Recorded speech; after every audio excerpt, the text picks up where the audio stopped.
ये वाडियार राजाओं की सल्तनत है। तो ये आगे का कुछ ये इस टाइप का कैंपस है और ये डेकोरेशन मॉल्स ऑफ एशिया।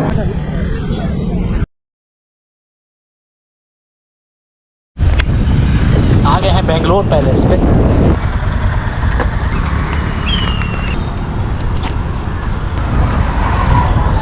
तो कुछ फंक्शन टाइप का हो रहा है, तो बहुत सारी गाड़ियां लगी हुई हैं और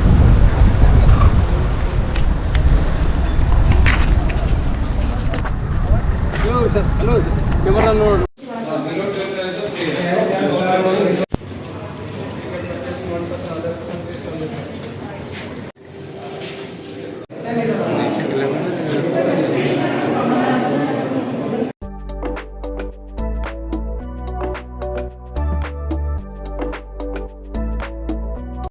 तो बताते चलें कि बेंगलोर पैलेस पहले एक स्कूल था, बाद में वाडियार राजाओं ने इसको ख़रीद लिया और ख़रीद के इसको अपने महल के रूप में डेवलप किया। महल इसको डेवलप करने वाले ब्रिटिश आर्किटेक्ट थे जिन्होंने इसको डेवलप किया। अंदर में बहुत सारी वाडियार राजाओं की कलाकृतियाँ हैं, बहुत सारी उनके बचपन से लेकर अभी तक की स्मृतियाँ रखी हुई हैं।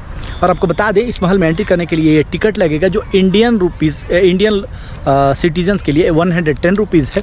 और ये आपको एक स्टिकर ऐसे ये शोल्डर पे जो दिख रहा है ये स्टिकर आपको दिया जाएगा, आपको शोल्डर पे लगा दिया जाएगा। गाइड फ्री है, गाइड आपको लेने की ज़रूरत नहीं है।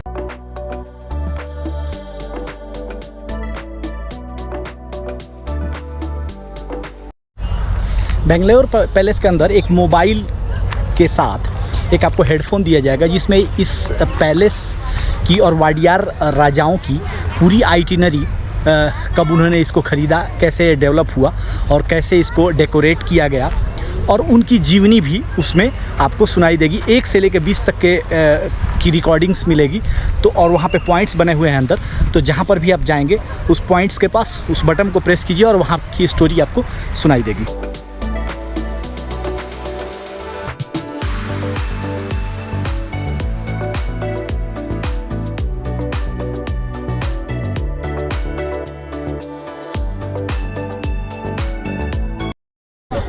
बेंगलोर पैलेस हो गया, विजिट कर लिया हमने। और आपको बताते चलें कि यहाँ पर कई बॉलीवुड की पिक्चरों की भी शूटिंग की गई है, जैसे कि कूली और बरसात। ये वाडियार राजाओं की सल्तनत है और इस पर करीब उन्होंने 200 साल तक उनका आधिपत्य रहा, अभी भी उनका आधिपत्य है। और इसमें जो वीडियो क्लिप वो सुनाते हैं, बताते हैं इसके बारे में, तो वो ये भी इनवाइट करते हैं कि आप आइए उनके खजाने को भी देखिए जो मैसूर में है, मैसूर पैलेस के नाम से। और इसकी ये विशेषता है कि ये महल बेसिकली टीकवुड से बना है।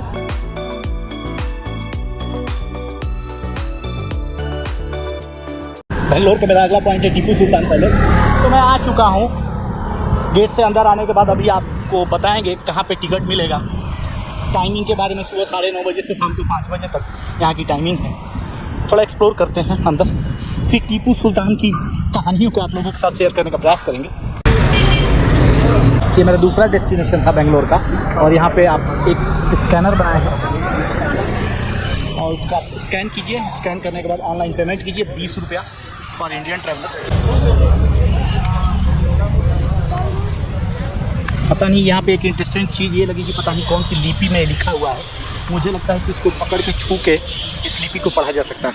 अब जो जिनको नहीं दिखता होगा वो आदमी, तो वो लोग इसको देख के पढ़ के समझ सकते हैं कि इस पर क्या लिखा हुआ है। तो ये आगे का कुछ ये इस टाइप का कैंपस है इनका।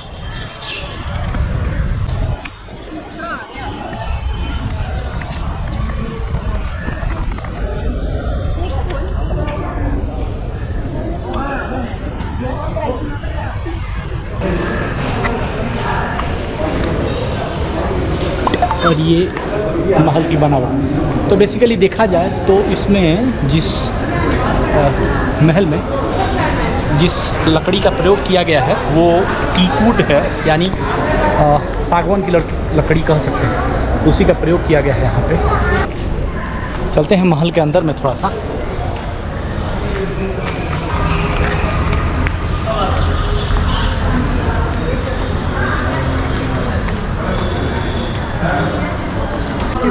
तो यहाँ पे कुछ इसके ऊपर लिखा गया है, जैसे बोर्ड में आप देख सकते हैं कि 1781 में टीपू सुल्तान के पापा हैदर अली द्वारा इस महल को बनाने का कार्य शुरू किया गया था और 1791 में उनके पुत्र टीपू सुल्तान ने इस महल का कार्य संपन्न कराया था।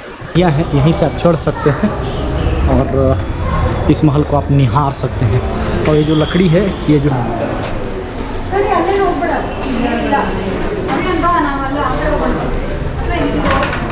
इस प्राचीन भवन की निर्माण शैली चाहे कुछ भी रही हो, लेकिन इतना तो ज़रूर है कि पहले की जो बनावट थी, आर्किटेक्चर था, वो अपने आप में अमेजिंग था।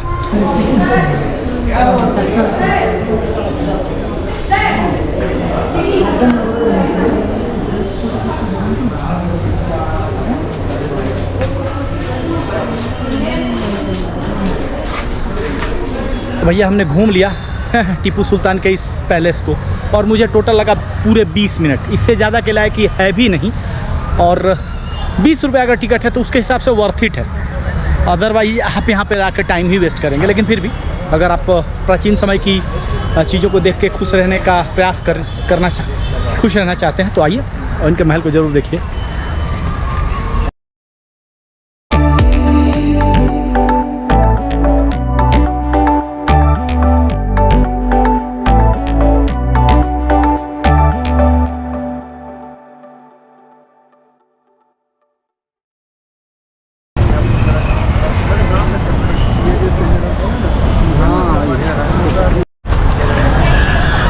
Malls of Asia Bangalore. ऐसे लग रहा है जैसे पानी के जहाज़ की तरह इसको बनाया गया है, काफ़ी बड़ा, काफ़ी अमेजिंग मॉल ऑफ एशिया। और सौभाग्य है कि मैं भारत के सबसे बड़े मॉल में हूँ, बेंगलुरु में। ये काफ़ी बड़ा है और 6-7 फ्लोर में है। तो ये देखिए, आप यहाँ से सीढ़ियों से चढ़ते जाइए और सभी फ्लोर का एंजॉय करते जाइए। अंदर सामने खड़ी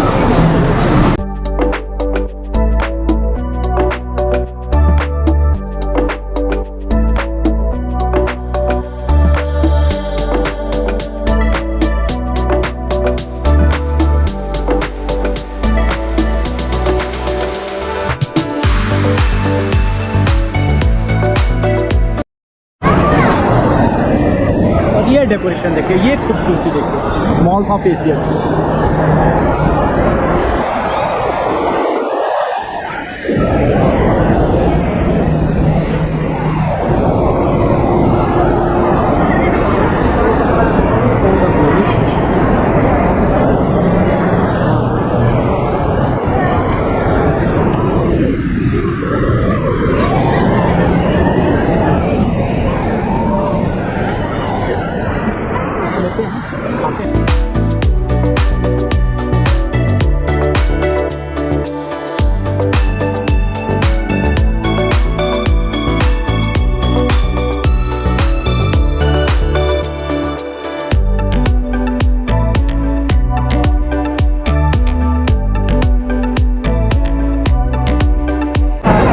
चिल्ड्रंस प्ले एक्टिविटीज़ यहाँ पे होती है। संडे है जिसकी वजह से काफ़ी भीड़ है। और ये यहाँ पे कुछ नौनिहाल लोग काफ़ी एंजॉय कर रहे हैं यहाँ पे।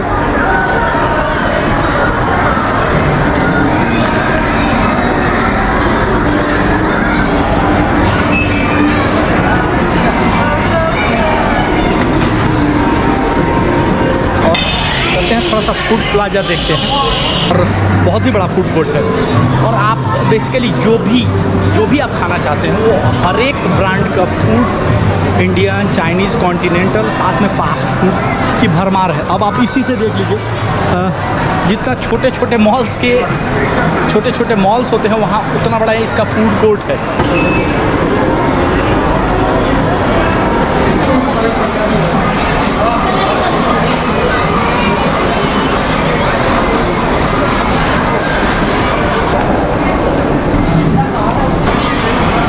नहीं तो ये मॉल इतना बड़ा है कि आप घूमते घूमते थक जाएंगे और मुझे लगता है कि एक दिन भी आपके लिए कम पड़ेगा। 6-7 फ्लोर हैं और सभी नेशनल और इंटरनेशनल ब्रांड सारे अब आपको यहाँ पे मिल जाएंगे। आपको अगर कुछ भी शॉपिंग करनी है तो, और फ्रूट प्लाजा की बात ही नहीं करें, लेकिन हाँ, जेब में बहुत सारे पैसे होने चाहिए, तभी आप यहाँ पर घूम सकते हैं और शॉपिंग कर सकते हैं। तो ये रहा बेंगलोर के मेरा एक पॉइंट था, इसको मैंने कवर किया। और आप कभी बेंगलोर आएँ तो मॉल्स ऑफ एशिया को विज़िट करना बिल्कुल नहीं भूलें।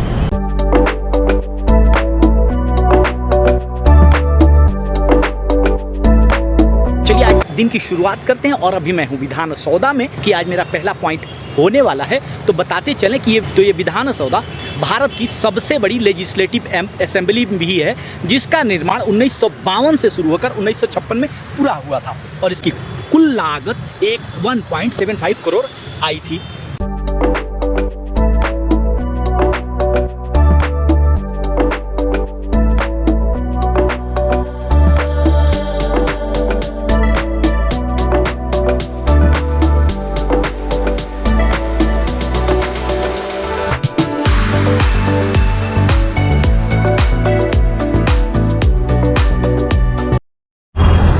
तो हमारा ये विधान सौदा का पहला पॉइंट कंप्लीट हुआ। अब हम चलते हैं दूसरे पॉइंट की तरफ बेंगलोर में, जो कि एक पार्क हो सकता है।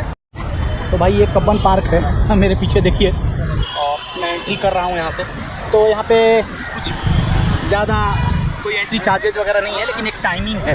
तो भाई बेंगलोर में सबसे बड़ी बात ये है कि ये विधान सौदा है, और इसके जस्ट पीछे एक कब्बन पार्क है। तो अगर आप टाइम अपना गुजारना चाहते हैं तो कब्बन पार्क में भी टाइम अपना गुजार सकते हैं। तो ये देखिए कुछ इसी टाइप का सीन है भाई कब्बन पार्क में, और वही प्यार मोहब्बत करने वाले इसमें बैठे हुए हैं। तो बेहतर ये होगा कि मैं इस पार्क को स्किप करके लाल बाग बोटेनिकल गार्डन की तरफ जा रहा हूँ।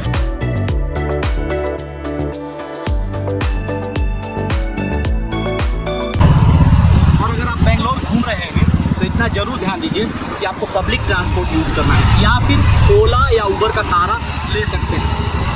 और अगर कहीं आप ऑटो रिक्शा से जाना चाहते हैं तो इतना ज़रूर ध्यान दीजिए कि मुँह मांगा रेट आपसे मांगा जाएगा, क्योंकि आप नॉर्थ इंडिया से हैं और यहाँ पर आपको उनकी भाषा समझ में नहीं आएगी, तो आपको ज़्यादा पैसे पे करने पड़ेंगे और आपकी जेब ढीली हो सकती है। तो बेहतर है कि आप ओला, उबर या फिर बस की सवारी कीजिए, जो पब्लिक ट्रांसपोर्ट है।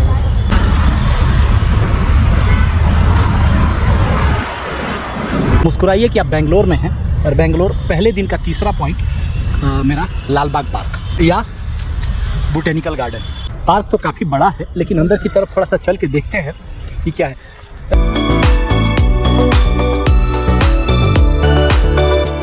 और ये आपको प्रिंट दे देंगे, तो शायद इन्होंने परमिशन ले रखी होगी, इसीलिए ये यहाँ पे अपनी स्टॉल लगा के फ़ोटोग्राफी कर रहे हैं।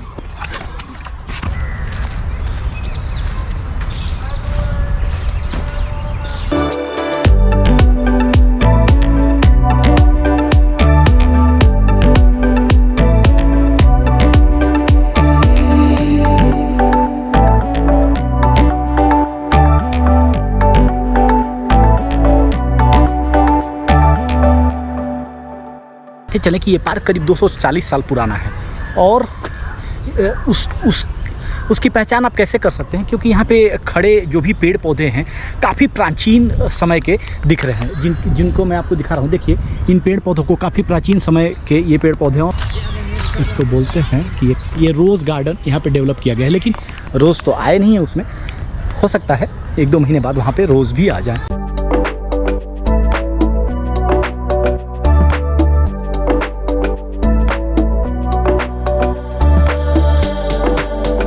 इस गार्डन की जो सबसे बड़ी चीज़ मैं देख रहा हूँ, इसकी बनावट तो मुझे मुग़ल कालीन लगी, क्योंकि टीपू सुल्तान के द्वारा इस गार्डन को डेवलप किया गया था, तो वो अपनी ही शैली में इस गार्डन का उन्होंने विकास किया है।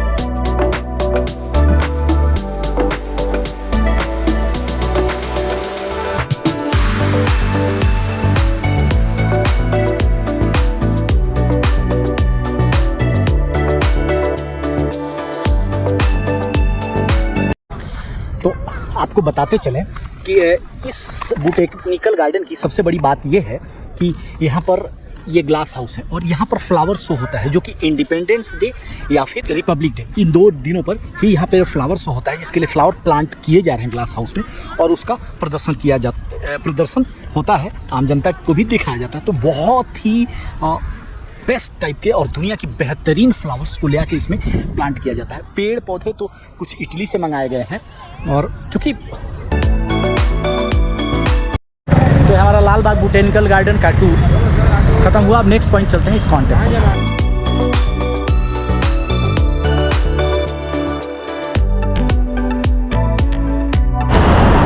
तो आज का हमारा ये आखिरी पॉइंट होगा इस्कॉन टेम्पल, जिसका ये एंट्री गेट है आगे से। तो थोड़ा चलते हैं, इसके पीछे ऊपर एक मेट्रो स्टेशन भी है और ये यहाँ पे टाइमिंग लिखा हुआ है इसका, तो ये टाइमिंग लिखा हुआ है। और यहाँ से अंदर में मोबाइल और कैमरा अलाउड नहीं है, तो शायद मैं अंदर की फ़ोटोज़ आपको ना दिखा पाऊँ, लेकिन फिर बाहर से कोशिश करते हैं। तो बेसिकली ये इस्कॉन टेम्पल है और यहाँ से आप, लेकिन जाने का रास्ता यहाँ से नहीं है, घूम के है और टाइमिंग कुछ अलग है। तो मैं 3:15 बजे आ चुका हूँ और 1 घंटा मुझे पूरा वेट करना पड़ेगा, तब जाके गेट खुलेगा और वहाँ से मैं ऊपर की चढ़ाई चढ़ सकता हूँ और उसके बाद दर्शन करके इधर से एंट्री होगा नीचे उतरने के लिए। तो फिलहाल तो अभी वेट ही करना पड़ेगा। और ये स्काई वॉक है, तो यहाँ पर कर सकते हैं। अंदर कुछ सीढ़ियाँ भी बनाई गई हैं, चेयर भी लगाए गए हैं जहाँ पर आप बैठ सकते हैं। और उसके सामने एक ये मंदिर है भगवान श्री राम का।